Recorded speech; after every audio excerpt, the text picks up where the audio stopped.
Yes, give the companies more data. That's exactly what they want.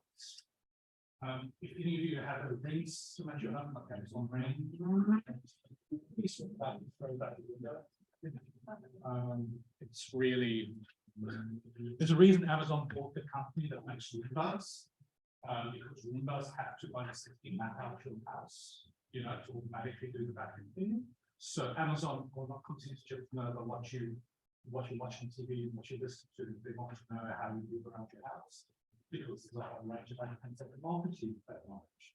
So please rip out and throw away all your smart home devices. You know, I'm a technophile. It's not that I'm a Luddite, even though the Luddites would not do it. Yeah, these things exist to extort information out of you. Anyway, with that cheery note, there's a few of these cheery notes along the line. I'll just finish my summary. So again, the big picture thing I want to make clear is technical features of the AI certainly matter. I will talk about them a little bit, but the main thing that we care about in this discussion, many similar discussions, are the embedding of the artificial intelligence in social systems. So a point Ballantyne makes when he introduces the notion of epistemic trespassing is that all of us will do some epistemic trespassing some of the time. We're doing anything at all interesting, because we sometimes will push the boundaries of our expertise, and sometimes push past the boundaries of the expertise, and we have to if we want to learn things. So it's not a matter of you're either an epistemic trespasser or you're not. This is a different analogy to the common sense idea of trespassing. That may be the case, but with AI, there's a very important difference. When you press at the boundaries of your expertise, so you can learn things, so you can expand knowledge, right? You are putting yourself on a pathway to developing that expertise, right? It is scaffolded to some extent to genuinely having that expertise, but the use of these generative AI systems don't provide you any scaffolding at all. It's just press buttons, get output. How do you judge whether the output's any good or not? You can't. Using the machine doesn't make you any better at judging the appropriateness of the outputs. You're just grinding your wheels, not getting anywhere further. So those are the things I will argue. What is epistemic trespassing? So the definition again, this is straight out of Nathan Ballantyne's description of the phenomenon. Somebody with expertise in one field who takes that to license them to do it in another field. I will use the notion of licensing extensively throughout the talk. The thought is, and I have a slide that says this specifically, but I may as well tell you now. When you have a method, sometimes knowledge producing method, or sometimes exercises of expertise, those exercises of expertise come along with the license to use them. Sometimes this is literal, right? Professional engineers have stamps, doctors have medical certificates, and like literal licensing. But even in Australia, there's cabinet makers are licensed in this way. But for you to do registered building work that comes as cabinet making, you know, this comes with certain responsibilities. It comes with a license. It's not a literal license, but the combination of rights and responsibilities that we typically understand coming into the license, or a medical license, or a license to practice law.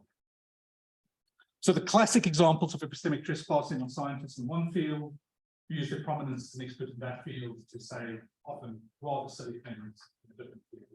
We don't notice it as much in this thing because they're quite sensible. Think of your favorite examples. I don't want to get caught up on how silly Richard Dawkins is. Extremely silly. So people frequently trespass into philosophy. And before we get too smug about it, this often includes philosophers trespassing from their corner of philosophy into a different one, because we're all thoughtful people, and there's this very easy to fall into misapprehension that our thoughtfulness in its own right licenses us to make pronouncements. So, and that's mistaken. So I've mentioned this before, but I'll just mention it really quickly again. So when Ballantyne talks about trespassing, the core issue is if so for instance, I'm doing work on artificial intelligence, it's even work on doing artificial intelligence. The last time I was trained to code was 2005 in what was called an AI winter. You know, artificial intelligence research goes up and goes down. 2005 was down. You know, there was not a lot to be excited about. and now it's up. There's a lot to be excited about. So all the things I learned about AI back when I was being trained to do this is outdated. You know, I can tell you about a star search because that was what was good in 2005. Nobody does a star searching when designing video games. Right, so you might think, aren't I in danger of doing epistemic trespassing by coming here and pretending that I can talk to you about consequential features of artificial intelligence? I am in danger of epistemic trespassing. Right? So I work with computer scientists to try and say responsible things. I stay up at night, I'm worrying that I might get ahead of my expertise, but I am genuinely in danger of epistemic trespassing. And this is the central case Valentine talks about. So when Valentine introduces the notion of epistemic trespassing, it's not just to highlight a phenomenon that occurred, he also does some serious philosophy, and the serious philosophy he does is how do we manage distinction between trying to advance knowledge, our own or laws, and this notion of responsibility and its license to make pronouncements. That's what he cares about. Very good thing to hear about. This is not what happens when you use artificial intelligence. And it's very easy to see why.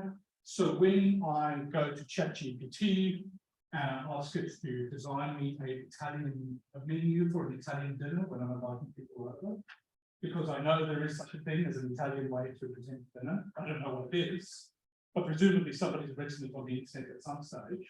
ChatGPT has access to that, or has had access to that, and it can like condense that information. Tell me, oh, yeah, you've got your first course, your second course, etc., and some indication of what I can do. If I do that, it's not as if I'm using my expertise in machine learning attached to its expertise in the sociology industry of food to produce a new piece of hybrid research. I'm not doing anything about the history or the history of food. I'm just typing into ChatGPT. I'm not exercising the expertise I have in Italian culinary tradition. Right. It just is the target field, and the application of artificial intelligence applied to that target field. I don't even really have expertise in machine learning when I write prompts into ChatGPT or similar. So this is quite different from the Valentine example, and I want you to keep that in mind. So let's think a little bit more deeper about what happens to trespassing. What happens is you have access to an audience. So all of us say things all the time. Luckily, most people don't pay attention to what we say most of the time, right? Which is appropriate. There are times when we really want people to pay attention to what we say, like when you give talks to your peers in the academy or when you give lectures. But if you're complaining about a poor football game, you know, it's just a fun system. But we don't have an audience. If I shout at the TV umpire that was never offside, but nobody cares. Sometimes we have. Right now, I have a US kind of audience, and eventually we have audiences. When you write an op-ed for a magazine or a newspaper, you have an audience. Now, question: what have you done to license access to that audience? There's no firm theory of what that counts, but Josh Pupalo is one of the people who worked on trespassing this notions into the literature. He has a sketch. He has a sketch of what it counts to have this license. And most importantly, he portrays what epistemic trespassing as a misfire of the process that you have getting access to the license. You give some candidates what it means to speak as an expert. One of them is being given a platform, and then when people see you speak from the platform, they by default take what you say serious.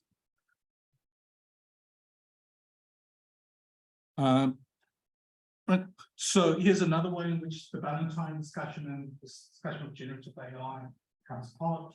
So Valentine cares about the damage done to research, both to fields of research and to individual researchers. It's bad for Dawkins to say all these silly things, right? It's deeply bad for philosophy and bad for biology, but those harms are to the research field. But the outputs of generative AI are not research. This is built into the way the generative AI we measure here about works. So here it matters what kind of AI we talk about.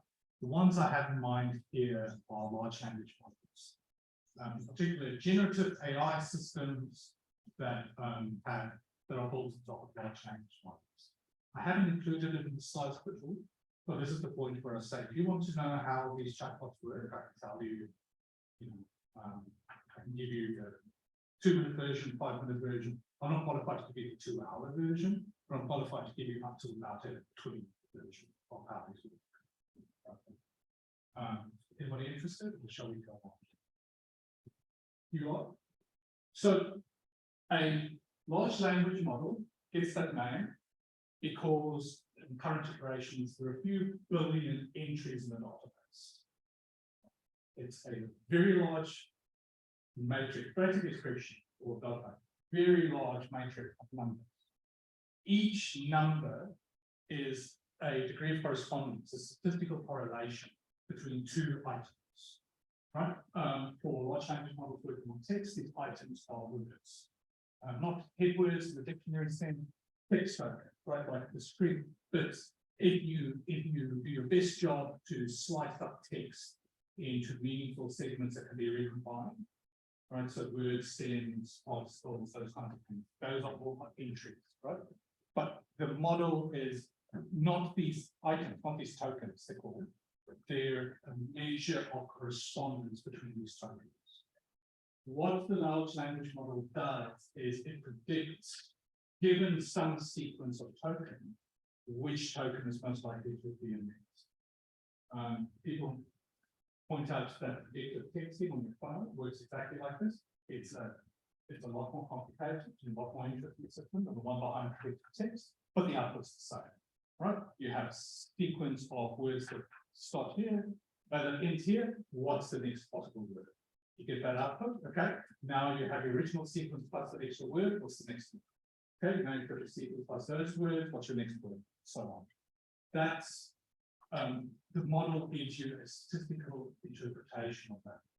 This is not yet generative AI. Generative AI is very smart. But the way most of this gets done now, the way it attracts most attention is what's called the generative of the serial network. You have two of these AIs, two different ones. The more different they are from each other, the better the system works. You have one system that generates items. We'll continue to talk about the large language models because that's what we've been talking about. So you ask what's most likely with that one, right? So you have the producing system. Then you have a second system, which is a classifier. It's designed to recognize these.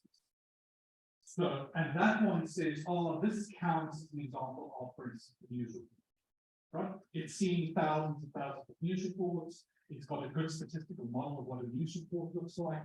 That one decides whether the text that is being presented counts as a decent example of news report. Right, that's what it's been trained to do. The first AI has not been trained to do that. The first AI has been trained to produce text. Yep. The second form is producing or determining genre.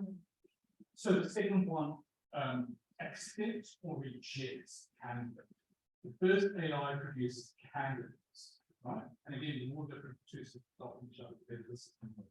The first one produces candidates. In the text example, just by statistically likely text, right? Just produces statistically likely.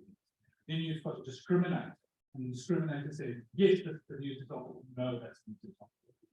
The first one generates examples until it passes muster from the second discriminator. That's why it's called an adversarial network. A lot of the problems with machine learning is trying to get around the fact that we don't have enough data. I mean, we have a lot of the big explosion of artificial intelligence recently was not built by being smarter, though they are smarter. It's built by storage and becoming cheaper and being able to track the data. That's really the AI. People who've been working in AIs in the 80s or so, they go, we've had neural nets 60 years, neural nets are not that new. Sure, there are little improvements to them, quite impressive improvement. But the basic idea of neural nets are very well. Getting up to 80 years old, but proof of concept. But so access to data. And AI machine learning tries to get over the fact that we don't really have enough data for all the things we want to do. So you can get machines to generate their own data, then you're off to the races. Like one of the really successful first AI was AI that taught itself to play checkers. So within a few hours, it would It could be anybody. Because it generates check games and train itself over and over and over. So that's a slightly different form of machine learning. It's called reinforcement learning. But the point there is it generated its own data to learn from. General adversarial network, the first AI generates data, or the second AI to check the system. This is a good example. This is a bad example. So the prompt, when you tell ChatGPT, write me a 1,000-word essay compatible on free will, right? Goes in. The first one generates, 1,000 words sequence of academic essay based on what's scraped on the internet. The second one has seen examples before of academic essay, right? And tries to say this one looks like an academic essay, this one doesn't. And it keeps doing that until the second one discriminates is happy with the results and allows it through. And once it allows it through, that's the output of generative AI. Everybody happy with that? If you ask the same question on two different days, would you get the same printout? Depends on the system. All the current systems know. So the current systems have randomness built into them, partly to avoid repeating themselves. This is still actually a major problem for GPT, the GPT style ones, is that they do repeat themselves. Turns out the best way to get text that looks like the kind of text you received should be exactly replicate the text that you scraped. So when people say things like the AI is decent at writing code, computer code, it is decent at writing computer code. The main way it does is just exactly replicates code blocks seen in Australian data. So, but most of them have randomness built in. My favorite examples of this are the image generating ones. They're very small. I really like the way they work. So the first one that generates examples, that's actually a system that's designed to reduce noise in photographs, right? Like lots of photographs are noisy, and but they can see trends. Like they're pretty good at picking out what's a random dot and what's part of a piece of field of color. That's what they're trained on. So what you give them is you give them random static, and you say 50 versions of a photocopier ago, this was a picture of a tennis player. The paper that showed the proof of concept that showed how DALL-E works. The example was Freddie Mercury eating a cake in a washing machine, right? It gave the machine static, and it had that machine for degaussing images at the one end, and it had a machine trained in recognizing Freddie Mercury cake washing machine. Never a picture of all of them together, right? Because nothing like that exists, but could recognize those independently.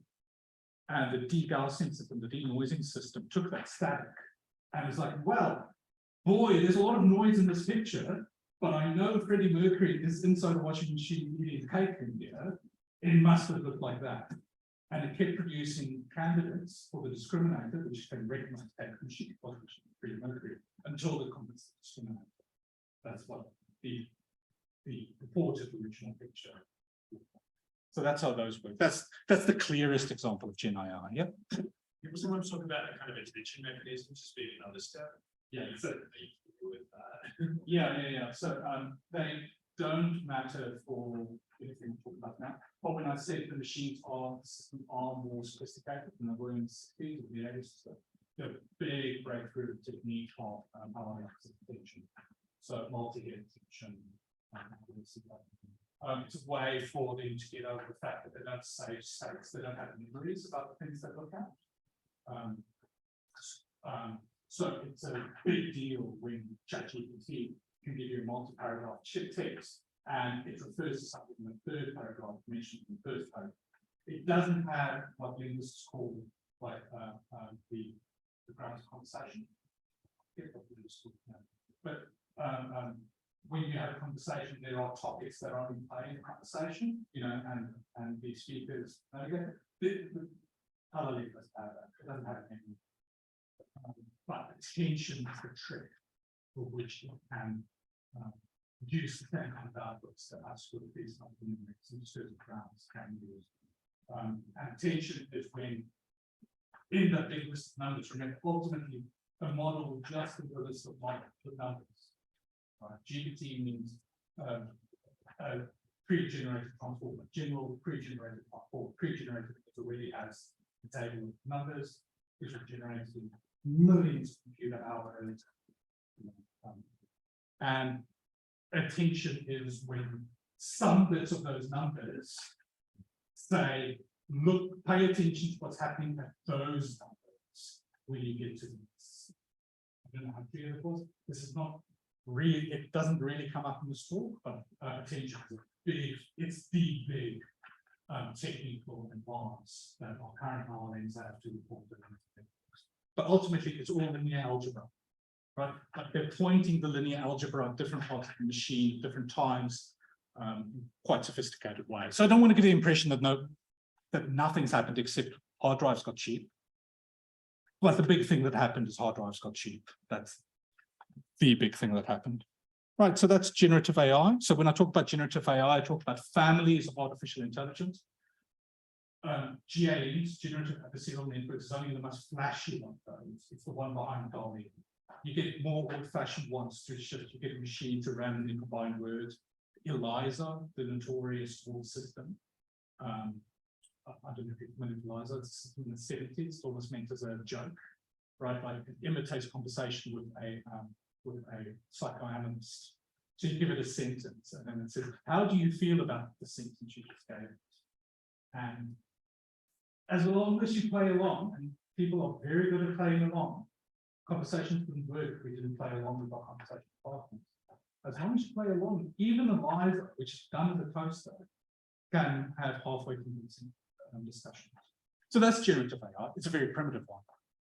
We're talking about much smarter ones. We really specifically care about the generative AI built on top of LLMs, and those will be generative adversarial networks. Okay.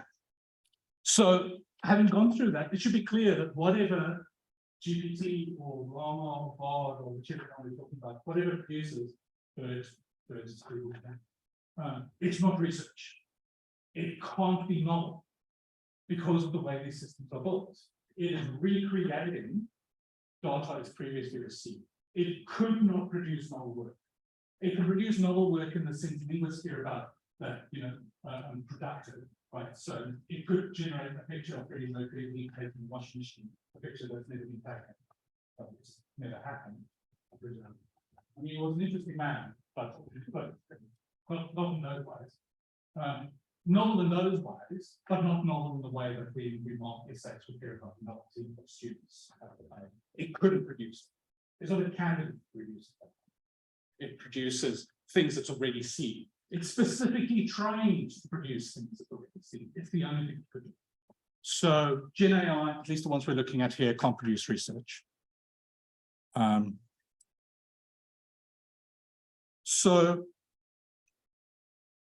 So one way in which it's bad, then it's not that it produces bad research, it doesn't produce research at all.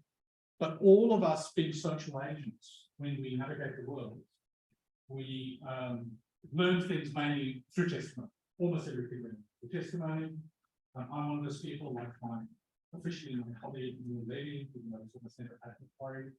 Like Neil Levy and a bunch of other people say, don't do your own research. Doing your own research is terrible. Even I, when I do this work, when I produce novel research, but I never could. Almost everything in here, just expand on it slightly like a pimple on a butt cheek, that level of expansion. And that's what all of us do. So all of us depend on testimonial networks for almost everything we know. There's a worry on what they call epistemic pollution.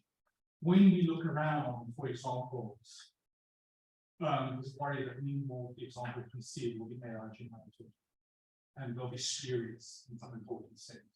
For instance, the image generation that I described, the machine that produces the images denoisifies a fantasy picture. It's spurious what the picture is that it started with.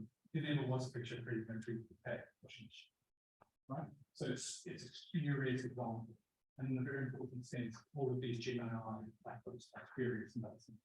But there's a worry that all the spurious things being introduced into the aesthetic landscape, or the do to aesthetic landscape, and all the things we learn are it's good. Make it more likely to run into a bad example. Yeah, so if you look you know, you type in Google and you say, what do people say about, what's a topic I know nothing about? Cancer trials, like medical trials for cancer treatments. Right. How do I find that out? I type it into Google, what comes up? There's a non-zero chance something generated by a machine comes up. And that would be bad because the machine doesn't know anything about cancer trials. So that's one problem, but and that's the obvious problem. People worry about these things. That's the one really comes like systemic pollution. And it's a problem, but that I want to highlight a different problem. And this is in the usual testimonial injustice talk, epistemic injustice and the precarious things, and that very flourishing literature that's followed on from that. Very often when we have epistemic injustice, we have misattributions of credibility. So some people get more credibility than they should have, like when Dawkins writes something religious, study about religion or philosophy, like way more credibility than say an undergrad, writing those maths would be, even though that's a legal of enthusiasm. I think that's fair. Have you read the Constitution? No, I could barely make the first chapter. But yeah, but he has a credibility exit because he also wrote good books. I mean, so whatever you think about the selfish gene, and many people have, you know, like climbing Mountain Probable is a really, really good description of random process of evolution. Probably at least one, at least for a popular audience. You know, so he has his credibility, but now he has his exit of credibility because everybody knows what Dawkins is. And the actual experts on religion theology, like when you know something and he doesn't, you should, what did you ask me? In AI, it's a massive problem because people like Elon Musk has never invented anything. God forsaken life, right? You know, these people take up all the air in the room, and all these people trying to convince computers, well, AI will destroy the world, which is why we should try to be working on AI. You know, all of these people suck the credibility. They have massive credibility exit. Whereas people like Meg Mitchell, Tim Gibbon, a whole host of actual experts in AI, they're jumping up and down. So, talk to us to actually know what's happening with this. Don't worry about AI destroying the world. AI can't do anything. But do worry about people pretending like they can fire you and hire an AI to do the job. You know, so you have that credibility misattribution. That's a very big problem. And this is familiar for anybody who's seen, again, the flourish of literature and epistemic injustice. This is smack bang in the middle of those kinds of concerns. Genuine experts in this domain have the credibility relatively diminished because their credibility is not artificially pumped up in this way. That's the problem for trespassing. So 2 case studies of epistemic trespassing. These are not case studies of epistemic trespassing done via AI. They're case studies of epistemic trespassing done around AI, right? But they're illuminating and upsetting. So because lots of people have noticed that AI is making a difference to the way the world runs, there is a flourishing industry of people who try to teach you to use AI more responsibly. That makes it sound more cynical than it is. Like a lot of people trying to figure out how to use AI responsibly, how to navigate this new world that's being developed in front of us. So there's a large industry in AI fairness. God bless them, they're on the side of the angels. But they sometimes make mistakes. So many of these toolkits import something from US anti-discrimination law called first rule. We can go into this, but it's a statistical rule. Think about some selection, socially significant selection process, whether your mortgage application is approved, whether you get a referral for medical treatment, you know, those kinds of things, whether your college, your university, you can see this is American, whether your college admissions, whether your application to be admitted to the restricted program university succeeds. There's this 4/5 rule, which is for some target population. So for instance, do Australian Aboriginals succeed at getting into medical programs at least 80% the rate of white Australians? Yes.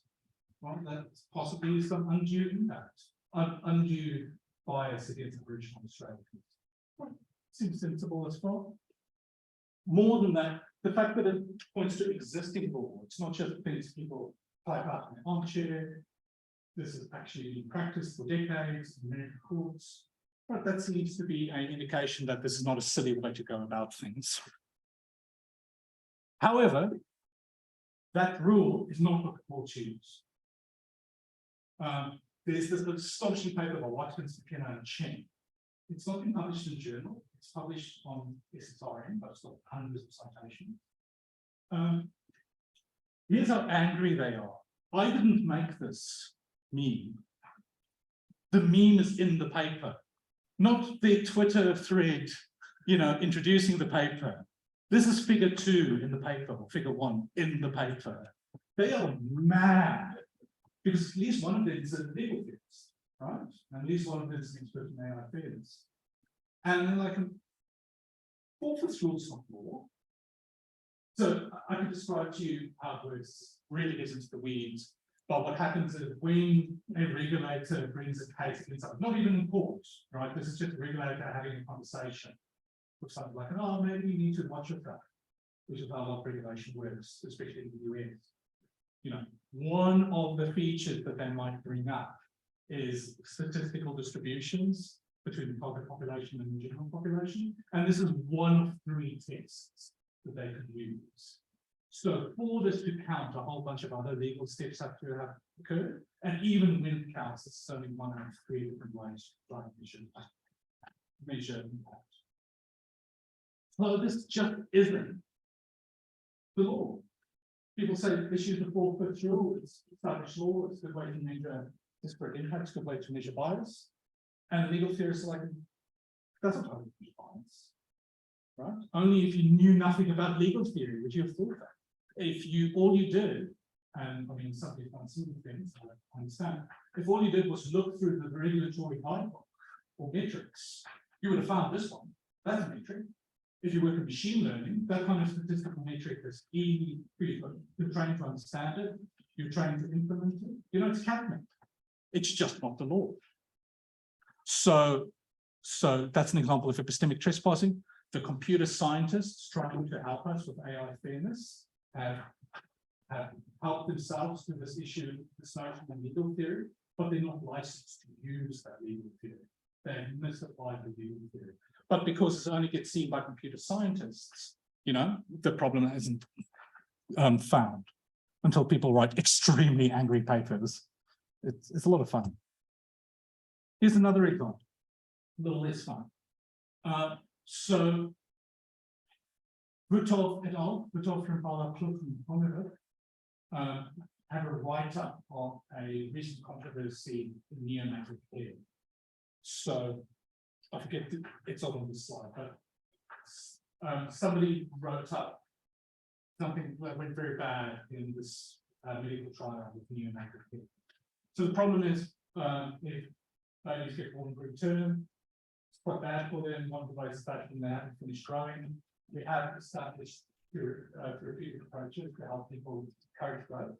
One of them is you give people oxygen, because oxygen encourages growth. That's good. Oxygen for the oxygen toxicity is actually really bad. So it helps people grow, but it also kills tissue. So when you do oxygen treatments, which people do constantly, it's this trade-off between the introduction of toxicity and the encouragement of growth. These people wanted to study, okay, so we have these guidelines about how much oxygen therapy to offer, but the guidelines, we can make them more precise. They're pretty broad, but let's narrow down the appropriate range. And we've got these statistical tools. We can use this kind of LLM, but we can use a different kind of AI. We can use a classifier. I can start you a classifier works, but really linear. And the classifier will squeeze more information out of the same data. My most recent paper is a paper where we use classifier to squeeze more data out of existing. This was squeezing nothing wrong with that approach, or if there is nothing wrong as well. But that was what they set out to do. So they designed a trial on oxygen treatment and wanted to see how much the machine learning will help. So divide the participants into groups. Each of the groups received different levels of oxygen treatment, all of it within the guidelines that we're using, right? But some people will have received oxygen at the lower levels of the guidelines, some at the higher levels, and some of the levels in between. And at the end of the study, they published it and said, no, we think that you should push the envelope a bit and give people more oxygen towards the higher end of the recommendations. Now, I didn't give you this example because everything went well. Through audience participation file, what went wrong? Why did this study not work? The results are great, but you should give oxygen at the higher end. Well, they're looking at the guidelines that they've got. Guidelines were out of date. That's straight in. Yeah, the guidelines were out of date. Those guidelines. Yeah, they used the wrong guidelines. They used outdated guidelines. And in the up-to-date guidelines, the recommendations were really to give oxygen. So this is extremely bad. If you talk to medical professionals, which a lot of you have, the standard of care, it's almost sacrosanct. Like whatever you do when you provide a therapeutic treatment, is you have to maintain standard of care, whatever the established treatment for that disease is. Everything you offer people has to be at least as good as the standard of care. All the people who were randomly assigned to groups that had lower levels of oxygen, they received treatment that was not up to the standard of care. And when I say people, I mean units, you know. And so one thing that's quite bad is duplicated existing work. That's an embarrassment, a waste of time. But the problem is patients in the groups that received oxygen had high mortality rates. Now, this is really bad. But think about how easy this was to happen. The problem was not caused with the design of the study, with it going to the institutional review board, with it being written up, with it being accepted for publication. The problem was caused after the paper had been published. And some experts in neonatal care went, wait a moment, you know, okay, I want to give people higher amounts of oxygen, but the amounts they recommend are already there because that's already in the guidelines. My God, what were the lower ranges that they tried? You know, see how easy this was to occur. You needed expertise specifically in that bit of neonatal care to catch the problem. They didn't have that expertise in the study design. They had medical experts in designing clinical studies, which is an appropriate expertise to have, but not the appropriate expertise in designing the study. So that's epistemic trespassing. So this case happened. It was called up. It was written up by some medicos as here's what went wrong here, and then Bukov et al. Wrote that again as an example of epistemic trespassing. Something the medical professionals really good at is this kind of self-auditing, self-analysis of when things go wrong. Okay, so I'm behind. We entertaining chat. So what's the problem? None of those examples are examples of generative AI, but they're examples of epistemic trespassing in the machine learning space. Very many people look at Gen AI to do things that you normally would require a well-trained human to do. And the reason you think that might be is because the AI has been trained on lots and lots and lots of examples of the kinds of things you want the human to do. So the way I describe this is what the Gen AI can do is computational explosion. You've got all these possible applications of expertise. And the Gen AI makes this actual, right? There's these possible strings of words that exist wherever the numbers live, right? And the Gen AI introduces, makes them actual, produces them, outputs them, puts them on the line. So already a non-trivial amount of text, but especially a non-trivial amount of images are computer generated. This is really bad for the machine learning because it's like shitting where you eat. If you use your outputs of your AI to train your AI, right? It's very good example, very good. It's been demonstrated that this makes the outputs of this makes the AI worse if you train it on its own outputs in the wrong way. So I mean, they lose sleep about this. It's a serious problem. It's not the problem we're looking at. The reason we're not looking at it is because all these possible texts that are being made actual, all these possible collections of pixels that turn into pictures, there's a lot of it, but nobody pays attention to almost any of it. This is the point where we start to really worry about students using Gen AI to write essays, because we have to read their essays. Normally, if an 18-year-old writes their thoughts in free will, thank God I don't have to be involved, right? But when their thoughts about free will come into the course, and it's submitted as an exception to the course they've enrolled in and I teach, then I have to look at it. It's something like licensed, not quite licensed, but they get an audience by getting the government to give them a loan to pay the university. So yeah, in just that way, this computational explosion of possible instances needs something added to it for people to pay attention. However, there are lots and lots and lots of ways in which people can pay attention to these generated texts. Promotion by prominent people, I've already mentioned that. Appearing high in search results. The reason if you go into scholars, if you go into Google or similar and you type in, how do you answer to that? The people who are most invested in leveraging this kind of technology are doing it to hijack the search routines so that they send traffic to their website so they can sell advertising for those websites. So there's this adversarial relationship of people trying to use it's a fancy version of the problem the internet's having at the time called content, where people produce spurious text to attract search engines so that the search engines send people in ways so they can advertise to them. So that's a very serious problem. And also, another way something can get this kind of prominence is it sounds like people in your reference networks.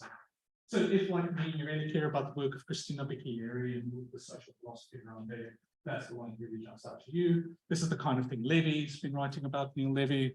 Yeah, this is me joining that fray. So very quickly, let's do some philosophy. Now that I've scared the bejesus out of you, let's do some philosophy. So when we talk about the impacts of AI, for good or ill, mainly for good, we concentrate on the capacities of the AI. Right? How good is it actually with narrative translating, and so on. But trespassing is a social act, right? Like boundaries or social objects. So I really dislike Sewell's view on construction of social reality, but he's right that these are boundaries of social creations. It's wrong about why that is, but that's not my talk. It's a social act. Now, how does the AI fit into that social network where trespassing is a possibility? It doesn't. Why not? Well, here's one way. When we talk about trespassing, we're talking about endorsing views. And AI doesn't endorse views. It's not a candidate for it. It doesn't have psychology. Right? I mean, it's not even a candidate for producing endorsement.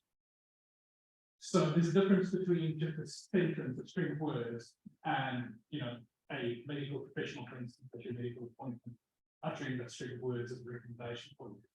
And there's no hope at all for generative AI even the other end of that. Right? They can't do those things. It's not the kind of thing that could. What they're doing is they're picking one possible expression of a statistical profile. That's what they're doing, and nothing else. So a little more contentious, but the AI has no license to speak as an expert. So a lot of people hesitate at this point. I hesitate at this point because one of the things experts do is they aggregate evidence. And I mean, the AI can do some things and can't do others. But one thing the AI can do extremely well is aggregate evidence. It's one trick. As a very important part of expertise. I agree. But firstly, the AI doesn't endorse anything, so it can't get an expert endorsement. And when I talk about license to speak as an expert, I mean expert endorsements. It can't endorse, so it can't give expert endorsements. That seems a bit cheap. I think it's true. So there's a harder point, a deeper point to make here, that ultimately at the bottom it's all numbers.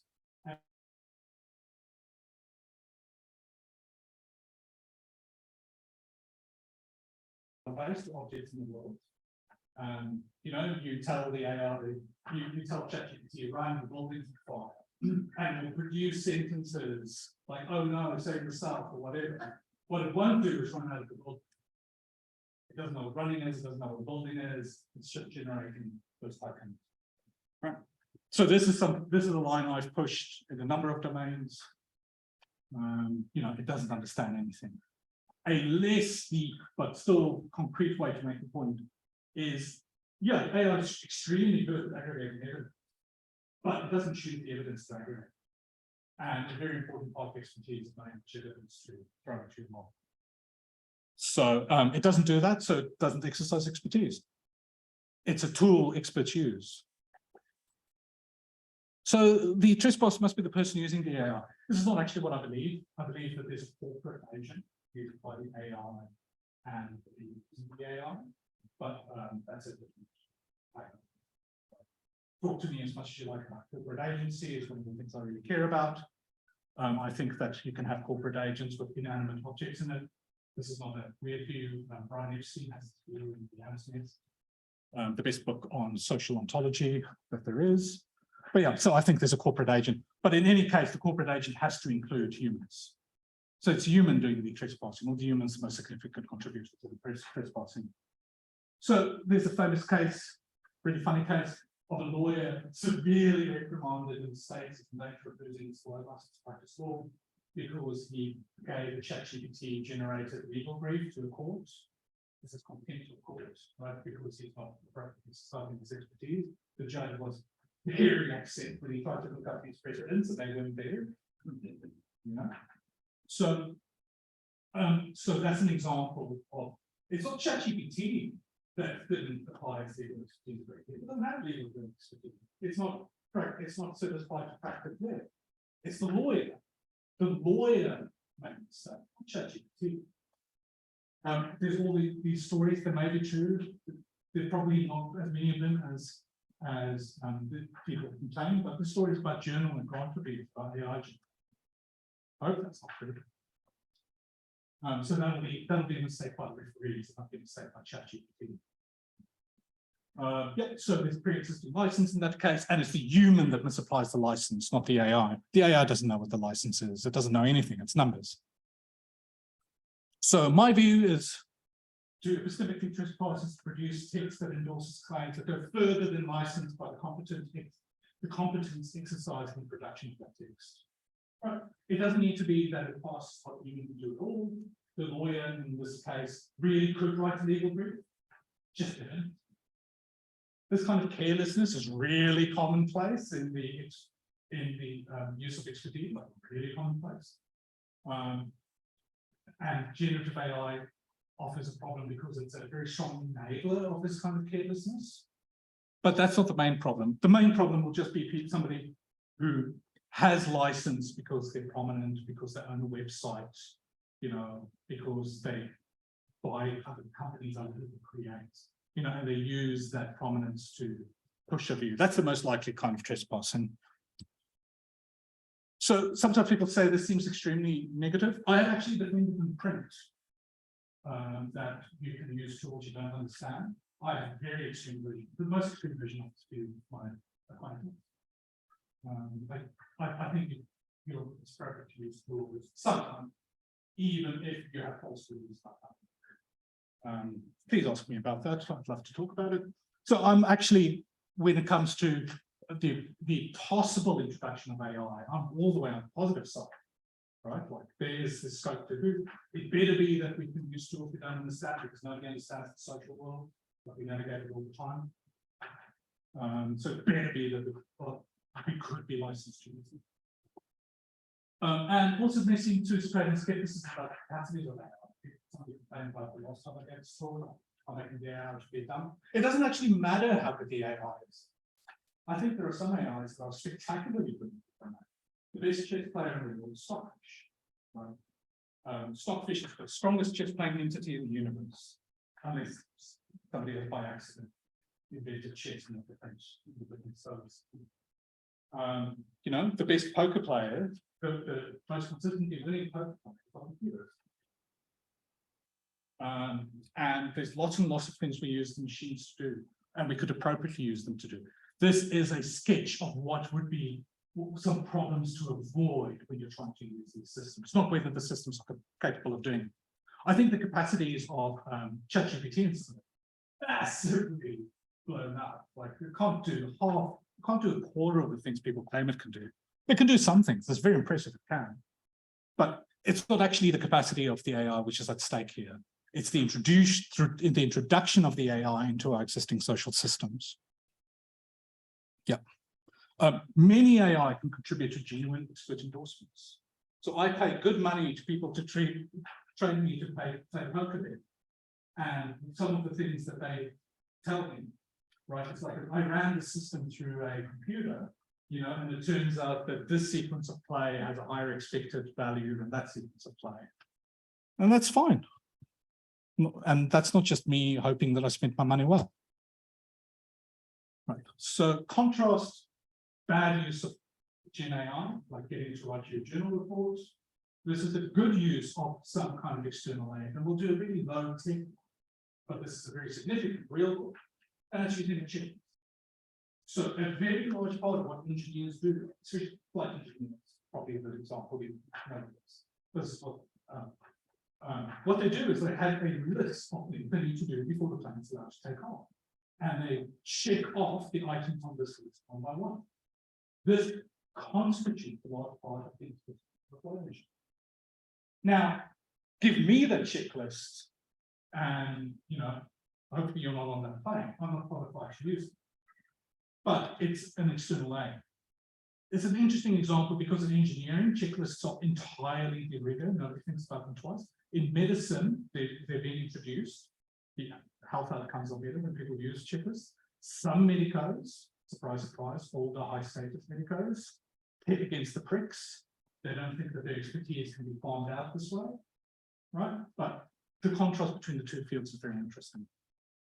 Anyway, the point is that you can have this external aid and it can count in the general use of expertise, like a flight engineer's checklist. But also, misapplication of such a checklist, what would happen if I were to try and use it, is just like using ChatGPT to write a legal brief. General lesson, methods come with licenses to use them. Right? This is a thoroughly social phenomenon we're looking at. And the social thing here is the license to use it. Right. I mentioned that I think that using the Gen AI doesn't actually help us get better at the skill. I have slides on this, but we've already run over time. Just that is my view. The judicious use of these tools requires expertise and requires training, and use of such tools is constituted of that training. That's what happens when the tools are working well. Notice that when you're writing prompts to ChatGPT, that's not what's happening. Right, I don't learn to paint Freddie Mercury or watermelons or washing machines when I ask DALL-E to generate that picture. Right. And the reason many people are excited by Gen AI is because it looks like it can sidestep that training, but that's exactly why it's not suited for teaching us development. Also, sometimes people worry, okay, what do we do? I view that humans are at least the constituent part of what's trespassing. So it matters, don't we want a human in the loop of these systems? We want some kind of expert available. Not a bad idea. It's mandated by, but it's a very popular idea in the field I've written most about, which is algorithmic guidance. It's mandated by the European General Data Protection Regulation, which is the model legislation that's actually been implemented. It's not a bad idea. However, when we talk about trespassing, the issue isn't that we don't know the human is involved. Very often it's the prominence of the human that allows trespassing to happen. We all know the Dawkins, that's why I can make the jokes, right? And we can collar Dawkins till we're blue in the face, till we're blue in the face, until we address his misfired license to talk on this matter. It doesn't matter. It doesn't matter which matter the crime is the source of these bad issues. So again, it's not nothing, but we have to be careful not to sweep the problem under a more familiar rug. And there we go. That's the talk. Thank you very much.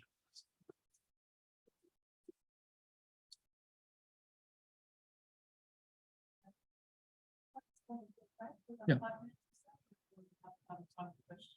Shall we pause the recording? Yes, We finish it though. I do, we don't have the question. Oh, okay, well then maybe. Just stop. I guess one thing about the question